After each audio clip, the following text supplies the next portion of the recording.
A typical American family of 4 throws out roughly $1,500 worth of food every single year. Not eats it. Not finishes it late. Throws it directly into a garbage bag and sends it to a landfill. By the end of last year, the average monthly payment on a brand new car had climbed to $772.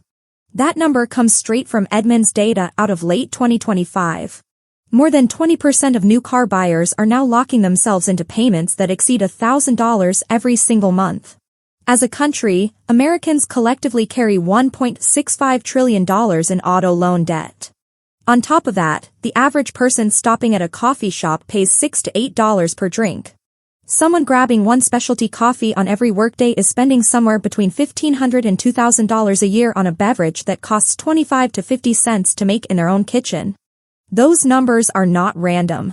They represent the exact distance between how most people manage their money and how the people who actually build real wealth manage theirs. And the gap has nothing to do with income. It has nothing to do with luck or timing or finding the right investment. The difference comes down to a set of habits that are so dull, so unglamorous, so completely boring that most people refuse to take them seriously. Nobody wants to hear that. Open any social media app and within 30 seconds you will find someone promising you a shortcut. A side hustle that replaces your income in 90 days. A crypto play that turns $500 into $50,000. A passive income stream that runs itself while you sleep on a beach somewhere. That content gets millions of views because it is exciting. It feels like possibility. The boring stuff gets ignored because it looks like sacrifice. But here is what actually happens in real life. The boring stuff works. The exciting stuff sells courses. This is going to cover 10 habits that are genuinely unsexy and genuinely effective at the same time. Not a single one of them will make you the most interesting person at any dinner table. Not one of them will generate a single like on Instagram. But every one of them, applied consistently over time, will make you wealthier than you would be otherwise. And the uncomfortable truth sitting underneath all of this is simple. The more boring your relationship with money feels on a daily basis, the better you are probably doing. The first habit is driving an older car longer than your ego feels comfortable with. Based on Edmunds figures from late 2025, the average new car payment sits at $772 per month. Run that number out over a full year and you are looking at $9,264 before you factor in insurance, registration, maintenance, or gasoline. Kelley Blue Book data shows that a brand new vehicle loses roughly 20% of its value the second it rolls off the dealership lot. By the time 12 months have passed, that depreciation has climbed to somewhere between 25 and 30%. A $48,000 car becomes worth $33,000 to $36,000 inside of 1 year. You have lost more money in 12 months than many Americans manage to save across their entire working lives. The approach that actually makes financial sense looks nothing like what any car commercial has ever suggested to you. A 5-year-old Toyota Camry or Honda Accord runs somewhere between $15,000 and $20,000. That vehicle has already absorbed the steepest part of its depreciation curve. It does not need any significant repairs for years. Modern cars, when maintained properly, will run reliably for 150,000 to 200,000 miles without drama. Buy one of those cars, drive it for 3 or 4 years, and sell it before the likelihood of major repairs starts to climb. The depreciation you personally absorb during that ownership window is minimal. You can often get back almost exactly what you paid. What this creates is a recycling effect. One pool of money keeps moving from one reliable vehicle to the next instead of evaporating into interest payments and the sharpest part of the depreciation curve on something brand new. Ramsey Solutions surveyed over 10,000 millionaires and the data from that research is genuinely humbling. The median price those millionaires pay for a vehicle is $31,367. The 3 most common brands driven by American millionaires are Toyota, Honda, and Ford. Not Mercedes. Not BMW. Not any luxury brand. Reliable, practical, completely unglamorous transportation. The math here is uncomfortable, but it cannot be argued with. Someone making $772 monthly car payments who instead purchases a paid-off older vehicle and redirects that same $772 into investments earning 8% annually will have accumulated approximately $170,000 over 15 years. That is the price of driving something newer. Transportation moves you from one place to another. A $4,000 Honda Civic and a $50,000 luxury SUV both accomplish that exact same thing. One person arrives at the destination building wealth. The other arrives having destroyed it. This habit stings when your friends are pulling up in something fresh off the lot. It requires setting aside what the neighbors think and what your coworkers drive. The ego cost is real. But the financial return is one of the largest on this entire list. The second habit is eating the same meals on a consistent rotation, and the third habit is using everything you already have before buying anything new. These two belong together because they operate on the same logic. Rotating through 4 or 5 staple meals each week sounds completely unhinged to someone who treats food as entertainment. It sounds completely obvious to anyone who has ever studied how genuinely frugal households actually function in practice. When you are cooking the same meals repeatedly, your grocery bill becomes entirely predictable. You know exactly what each ingredient costs because you have bought it 15 times already. There are no surprises at checkout. The budget holds week after week because the number barely moves. Food waste drops to almost nothing. The average American throws away around 325 pounds of food every single year. RTS research puts that waste at hundreds of dollars going directly into garbage bags annually. When your weekly meals are locked in, you know precisely how much of every ingredient gets used. Nothing sits in the back of the refrigerator quietly rotting. Nothing gets thrown out because it got forgotten. The mental load of figuring out what to eat disappears entirely. You already know what is for dinner. It is whatever comes next in the rotation. And your cooking actually improves over time because you have made these same 5 dishes dozens and dozens of times. You get genuinely good at them. The objection is always the same. Will not eating the same things every week get unbearably boring? Surprisingly, the answer is no. Cycling through 5 meals means you are eating each one roughly once per week. Seasonings and sauces can shift for variety. The rotation itself can change with the seasons. The structure gives you freedom rather than taking it away. Households that commit to this approach consistently report spending 30 to 40% less on groceries than households that figure it out on the fly each week. The third habit extends this further. Before your next grocery run, clear out the refrigerator, work through the freezer, and actually look at what is sitting in the pantry. Cook from what you already have instead of piling more on top of it. USDA data shows Americans waste 30 to 40% of their total food supply.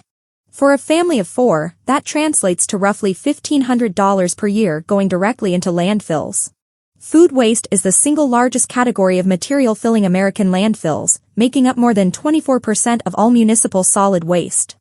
The habit of emptying before restocking forces you to become conscious about what you actually consume versus what you buy with optimistic intentions and then forget about. A simple practical approach is to designate 1 week every month as a use what you have week. No grocery shopping at all. Build meals from whatever is already there. Get creative with combinations. Only after the existing inventory is genuinely exhausted do you go back to the store. This one habit alone can trim household food spending by 15 to 25% while eliminating the quiet guilt of watching food spoil on the shelf. The fourth habit is making your own coffee and drinks at home. And the fifth is bringing your own food everywhere you go. Empower research from 2025 found that Americans spend roughly $44.50 every month at coffee shops. Among Gen Z, that figure climbs to around $51 monthly. A specialty drink at Starbucks runs $6 to $8. One of those every workday adds up to somewhere between $1,500 and $2,000 annually on coffee alone. Brewing at home using quality beans costs 25 to 50 cents per cup. Even if you spend real money on premium specialty beans, you are staying under $1 per cup. The arithmetic does not require a finance degree. A daily coffee shop habit costs approximately $2,000 a year. A daily home brewed habit costs somewhere between $150 and $350 a year. The difference, roughly $1,800 annually, invested at 8% returns over 30 years, turns into approximately $220,000. That is the actual cost of the Starbucks line. This is not about punishing yourself or pretending enjoyment does not matter. A decent home espresso machine or a simple pour-over setup can produce a cup that matches or genuinely beats what the coffee shop hands you through a drive-through window. The ritual of making your own drink in the morning can become something you actually look forward to rather than a chore you resent. The principle stretches far beyond coffee. Every small daily purchase compounds. Energy drinks, bottled water, convenience store snacks grabbed without thinking. The 27-40 rule makes this visible. Spending just $27.40 per day on small purchases equals $10,000 across a full year. $10,000 annually on things you could have made at home, packed the night before, or simply decided you did not actually need. Save the coffee shop visits for social situations where the experience itself carries value. Make the daily caffeine at home where the only point is the caffeine. Bringing your own food follows the exact same math. Lunch bought out costs $12 to $18 in most cities right now. A meal packed from home with equivalent nutritional value costs $3 to $5. Someone buying lunch at work 5 days a week is spending somewhere between $3,000 and $4,500 annually on midday meals. Someone bringing lunch from home is spending $750 to $1,300. The gap is $2,000 to $3,000 every year, just from what happens between 9 and 5. This extends to travel as well. Airport food carries markups that border on predatory. Restaurants at tourist destinations cost 30 to 50% more than meals at home. Food spending on a family vacation can easily hit $100 to $200 per day. The alternative is simple. Find a grocery store when you arrive. Stock up on breakfast food, snacks, and ingredients for easy meals. Eat out once or twice when the experience genuinely adds something to the trip. A week-long vacation might run $500 in restaurant spending. That same trip, with a grocery run and selective dining, might cost $150 to $200 in food. The difference pays for the next trip. Nobody posts stories about packing sandwiches for the airport. Nobody brags about eating rotisserie chicken in the hotel room. But the people doing exactly those things are the same people who travel more often because every trip they take costs significantly less. The sixth habit is shopping in person instead of online, and the seventh is choosing a wardrobe and actually stopping there. Online shopping has turned spending money into something that requires almost no effort at all. A few taps and whatever you wanted shows up at your door within 2 days. No friction between the impulse and the transaction. That frictionless experience is the entire problem. Research on consumer behavior shows that people shopping online spend 15 to 30% more than people buying the same items in a physical store. The platforms are not neutral tools. The algorithms are specifically engineered to maximize how much you spend. Recommended products appear the moment you land on a page. One-click ordering removes every decision point between wanting something and owning it. Saved payment information means you never even have to type your card number. Every obstacle between you and your money has been deliberately eliminated. Shopping in person puts those obstacles back. You have to drive to the store. You have to walk through aisles. You have to physically carry things. You have to stand in a checkout line. Every one of those steps creates a moment to reconsider. Do I actually need this? Is this worth leaving the house for? That inconvenience functions as a natural filter against buying things on impulse. A useful reset is to spend 1 month deleting shopping apps from your phone, removing saved payment details from every website, and making a firm rule that any non-essential purchase has to be made in person. The physical barrier of having to actually go somewhere will stop most impulse buying before it starts. The things you genuinely need will still be worth the trip. The things you just wanted in a passing moment will not survive having to get in the car. After that month, a lot of the mindless purchasing patterns that were quietly draining your account will have lost their grip. The seventh habit is building a wardrobe that actually works and then walking away from clothing purchases entirely. The average American spends around $1,800 on clothing every year according to Bureau of Labor Statistics data. A significant portion of that clothing gets worn a small handful of times before ending up donated, thrown out, or buried somewhere in a closet. Fast fashion has built a culture that expects constant wardrobe turnover. New trends surface every few weeks. Social media floods the feed with outfit variations that seem endless. The unspoken pressure to never wear the same thing twice has become deeply embedded in how people think about getting dressed. That pressure is expensive and it is completely made up.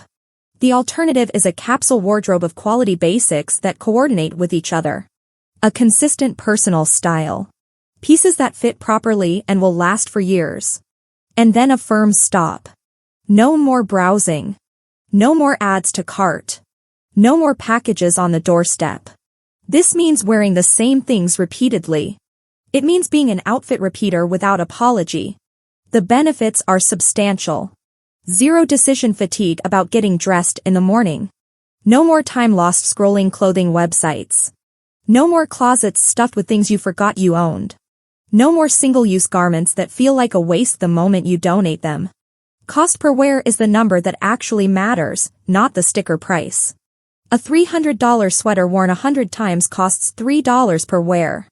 A $30 sweater worn twice costs $15 per wear. Quality items used repeatedly are genuinely cheaper over time than cheap items discarded quickly. The Millionaire research from Ramsey Solutions confirms this pattern directly.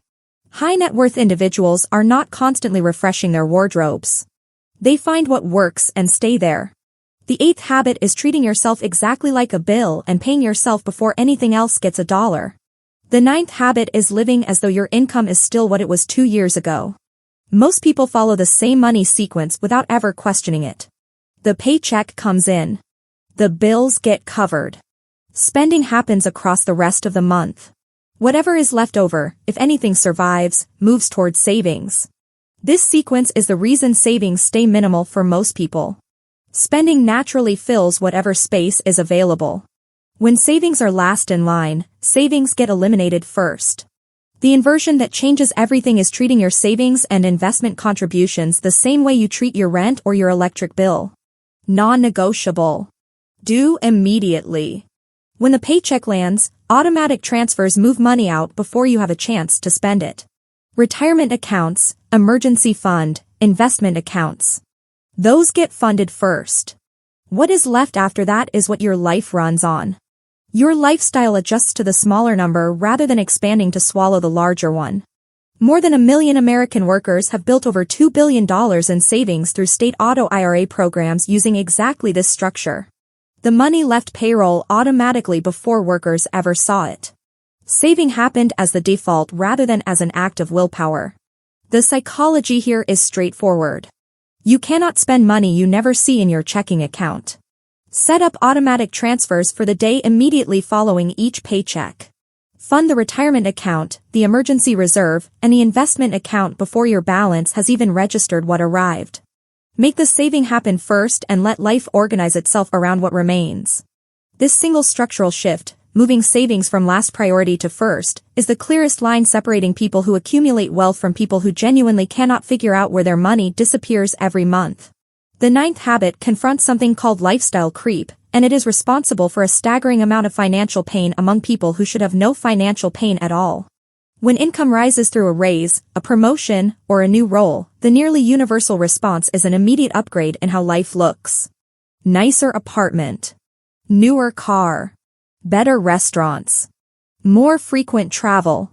The extra money arrives and the expenses rise to consume it almost instantly. Goldman Sachs research found that 41% of Americans earning between $300,000 and $500,000 annually describe themselves as living paycheck to paycheck. 40% of those earning above $500,000 say the same thing. These are high earners with no cushion because their spending tracked their income at every single level. The alternative is simple in theory and genuinely difficult in practice. When your income increases, change nothing. Keep the same apartment. Keep the same car. Keep the same spending patterns you had before the raise arrived. Bank every dollar of the difference between your new income and your unchanged lifestyle. Pretend you are still earning what you earned 2 years ago. The gap between income and expenses widens with every raise instead of staying flat. Someone earning $65,000 and living on $55,000 has $10,000 annually to invest. When that income climbs to $80,000 and the lifestyle stays at $55,000, the amount available to invest jumps to $25,000 per year. The wealth accumulation does not grow linearly. It accelerates. The lifestyle still improves over time. Just on a delay. The lag creates years of compounding before that money gets spent on anything. Watching people around you upgrade while you hold steady is genuinely uncomfortable. But the financial position that restraint builds creates options those people will simply never have access to. The 10th habit is different from everything before it. Rather than cutting spending, it focuses on building another income stream through something you are already drawn to.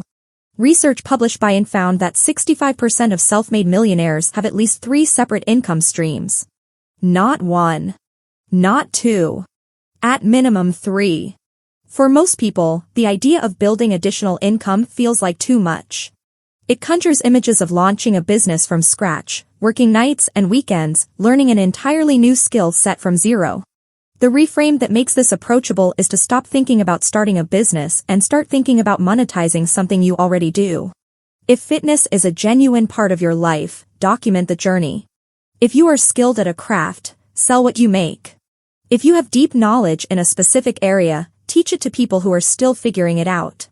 If writing comes naturally, take on freelance work. If you are genuinely good at what you do in your current career, consult for others operating in the same space. The barriers to turning existing interests into income have never been lower. Platforms already exist for selling physical goods, digital products, services, written content, and personal expertise. The infrastructure is already in place. Participation is the only missing piece.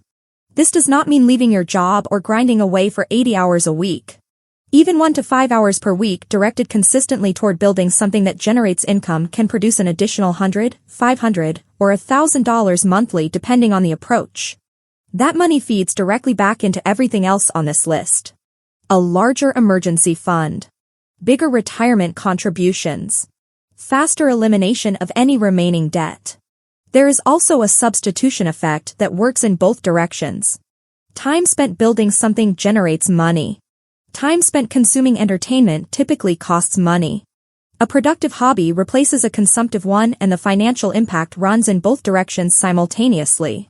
Now here is where all of this lands. None of these habits are going to trend on social media. Nobody is filming content about driving a 15-year-old car or eating the same 5 dinners on a weekly loop. The videos that rack up millions of views feature flashy purchases, overnight transformations, and stories about getting rich in ways that almost never actually happen. That content spreads because it feels exciting. It looks like a life that is better than yours.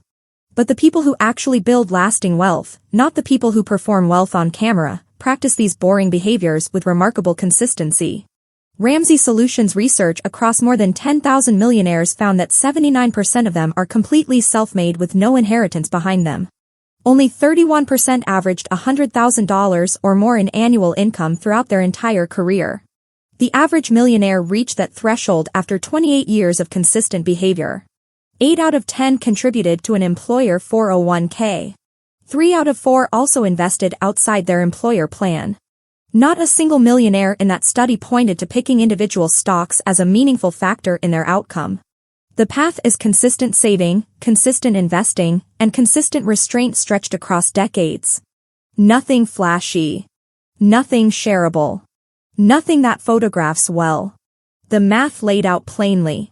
Driving an older paid-off vehicle instead of financing something new saves $5,000 to $8,000 annually. Committing to a meal rotation and eating at home saves $3,000 to $5,000 annually. Making your own coffee and drinks saves $1,500 to $2,000 annually. Packing your own food instead of buying out saves $2,000 to $3,000 annually. Reducing impulse purchases by adding friction back into the buying process saves $2,000 to $4,000 annually. Add those together.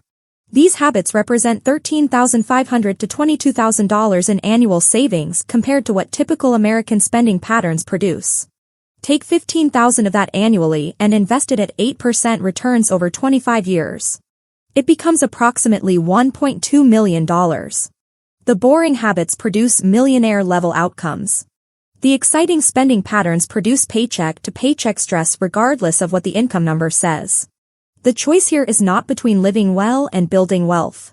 That framing is a lie that consumer culture sells very effectively. The real choice is between prioritizing the appearance of success through what you buy and prioritizing actual success through what you build. One path looks impressive on a phone screen. The other path creates the kind of financial freedom that means you never have to ask permission to take a week off, never have to stay in a job you resent because you cannot afford to leave, and never have to panic when an unexpected bill shows up. The average American cannot cover a $1,000 emergency out of pocket. According to Bankrate research, the average American carries more credit card debt than savings. The average American will keep working until their body physically gives out because they never built anything that generates income without requiring their presence. That is not what happens to people who follow boring habits for long enough. The habits that feel like restriction in the first year start feeling like options by year 5. By year 10, they feel like freedom. The version of you a decade from now is going to look back at the choices being made right now. Make sure that person has something worth looking back on. Pick the boring path. It is the only one that actually goes somewhere worth reaching.